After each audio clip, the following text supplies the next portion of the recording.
Hello and welcome to this episode of Straight to the Point. I'm Shujoy Gupta and let's get straight to the point. Enough is enough. It was a British political campaign slogan in 2022 that sought to pressure the United Kingdom government into subsidizing energy costs and increasing wages. 4 years later, the same slogan is creating a lot of energy in the state of Goa.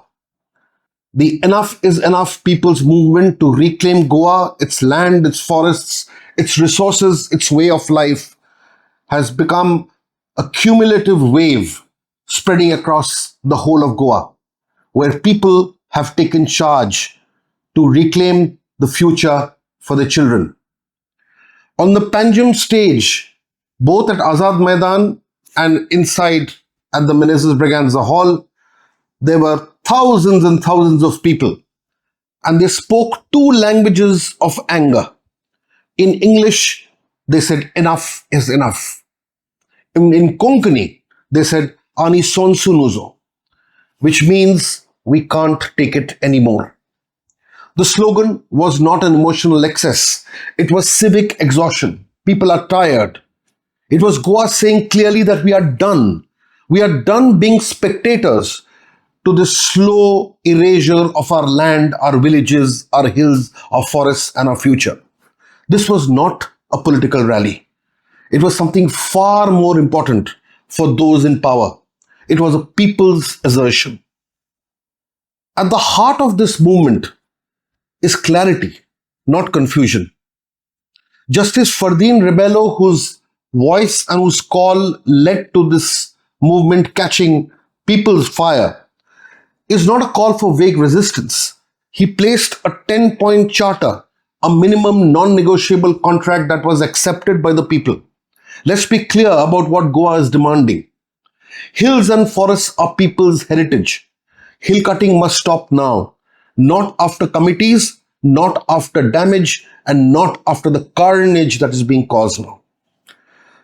Corrupt amendments to the TCP Act must go, especially those that enable zoning changes, user conversions, and FAR manipulation. Agricultural land must be protected. Amend land revenue laws. You must ensure that farmland is stopped from being sold to non-agriculturists and non-residents. Carrying capacity must decide development. Very important. Not political convenience. Carrying capacity. No needy study, no permissions, and what is important, test your carrying capacity, develop based on your carrying capacity. Drinking water is a right, it's not a luxury. Freeze large developments until adequate water resources and water supply is assured. Suitable development must be real. The polluter must pay. The precautionary principles and intergenerational equity must be followed. Tenancy fraud must be reviewed with retired judges, and prosecutions must be given or enacted where needed. No development near rivers, lakes, hills, forests, or coastlines. Public trust doctrine is not optional, it's mandatory. Casinos must leave Mandavi. 6 months as promised. Officials must be held accountable. Dismissal, pension, forfeiture, criminal action. This is not radical. This is governance. And this is simply the charter read out in the public meeting and accepted by the people. The legal core. Why is the TCP Act the main battlefield? Now let us confront the real issue. The ones that the government is avoiding naming. The central feature of the Town and Country Planning Act is simple. All we need to know is that the regional plan is supreme. All developments must follow the regional plan.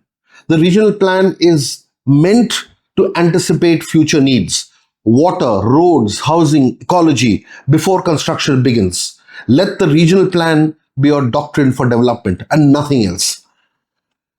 Goa's tragedy lies here, as I said in my earlier episode. There were two amendments that were inserted mid-plan, Section 17.2 and 39A, of the TCP Act. These amendments allow change of zoning, change of land use, post facto approvals, and selective corrections. This is not flexibility. This is legalized distortion. These sections have hollowed out our regional plan, made it absolutely irrelevant, toothless, turning it into only a decorative document, cited in speeches but violated in practice. And this is a violation that is looting Goa. This is why corruption thrives. This is why our villages are unrecognizable. This is why Goans are becoming outsiders in their own land. Senior advocate Norma Alvarez said it very plainly in her speech. 1616B, 17.2, 39A were designed to let wealthy individuals and real estate interests encroach into eco-sensitive zones. Let us stop pretending otherwise. Who benefits from land conversion? Let us say what polite panels are saying. Let us say what polite panels are avoiding to say. The beneficiaries of this land conversion are not villagers. They are a narrow class of developers. They are real estate agents. They are speculators with political interests.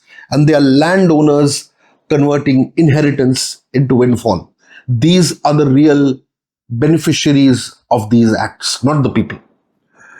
Most importantly, these amendments also help officials who enable the files to move. They are getting benefited, and they are getting benefited really well.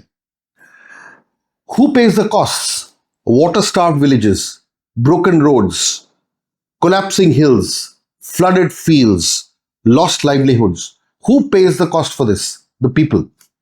This is not development. This is stripping of Goa's assets beyond recognition. Now, Justice Rebello asked the most important question of all.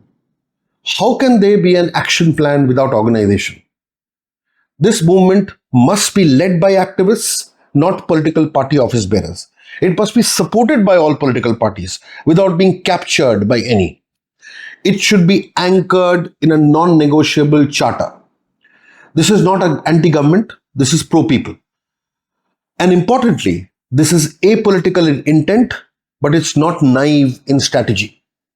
Because ultimately this has to develop into something which the people can control. A movement that refuses politics altogether becomes powerless. A movement that surrenders to politics becomes compromised. I'll repeat that. A movement that refuses politics becomes powerless. A movement that surrenders to politics becomes compromised. The balance is organization with independence.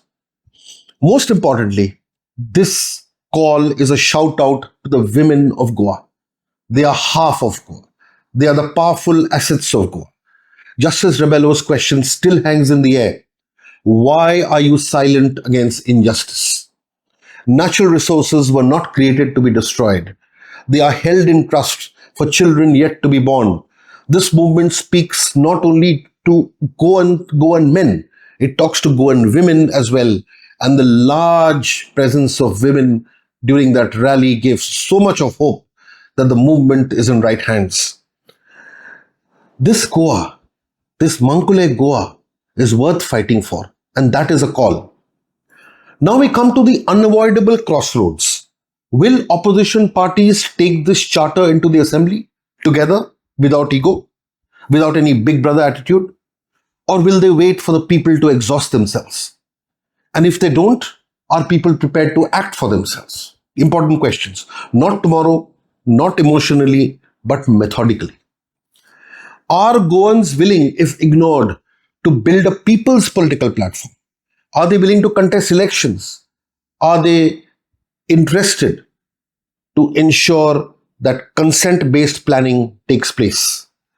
This is a democratic option. This is no threat. It's a democratic option. Are people willing to do that? Are people equipped to do that? To the ruling BJP, 3 direct questions. Do you sense this unease amongst people, or do you dismiss it as just noise? We want to know. Will you label citizens as anti-development when they are clearly pro-Goa? Are you willing to accept that planned futures must be decided with people's consent, not imposed only through files. Because pro-Goa is not anti-development. It is development planned by the people, for the people, and within limits. So the final question is not rhetorical, it is historic. Who will win? Will the suitcases win? Will the suitcases carried back and forth from Delhi win? Or will the soul of Goa win? It is suitcases versus soul. Enough has been said. Now comes the hardest part. What next? Who will bring about this change? Who will ring? Who will ultimately bring about this change? The answer cannot remain abstract. The movement now needs a credible face. A face that commands moral authority, legal clarity, and public trust. The face is Ferdino Rebello. Justice Rebello must be called upon to lead this movement, not as a politician, not as a power seeker, but as a constitutional conscience for Goa. This is not about elections, it is about direction. A people's movement cannot survive on passion alone. It requires time, commitment, discipline, and structure.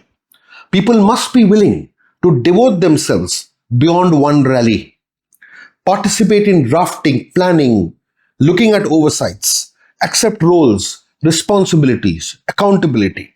The movement must become an organized civic entity for the people, by the people, answerable to the people. It must not be against any party or any government, but it also not be subservient to any of them.